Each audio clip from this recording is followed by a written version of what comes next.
तो चलिए algebra of events पर बेस्ड एक क्वेश्चन सॉल्व करते हैं। इस क्वेश्चन में हमें दिया गया है कि टू डाइसेज को थ्रो किया जाता है, तब event A, B and C occur होते हैं। अब हमें इन events A, B and C के एल्जेब्रा से बनने वाले इवेंट्स ए और B, A and B and A but not C find करना है। तो चलिए अब हम इसका सॉल्यूशन डिस्कस करते हैं। जब हम टू डाइस को थ्रो करेंगे तो इस रैंडम एक्सपेरिमेंट का सैंपल स्पेस कुछ इस प्रकार का होगा,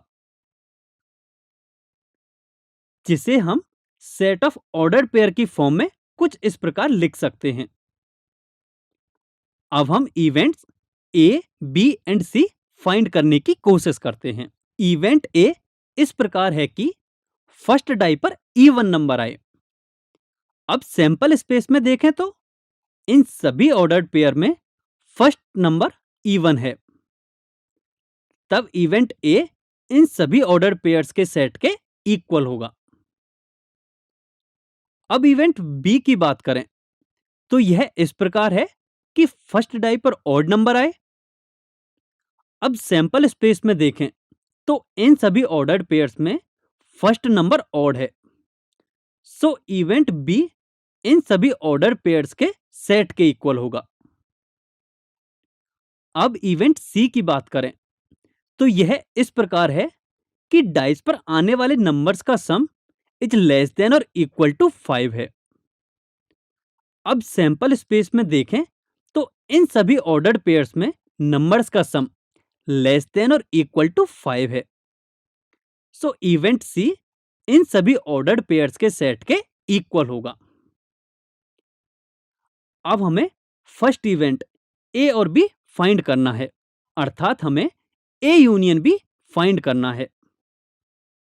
जब हम इन दोनों सेट्स का यूनियन फाइंड करेंगे तो हमें यह कुछ इस प्रकार मिलेगा, जो सैंपल स्पेस के इक्वल ही है।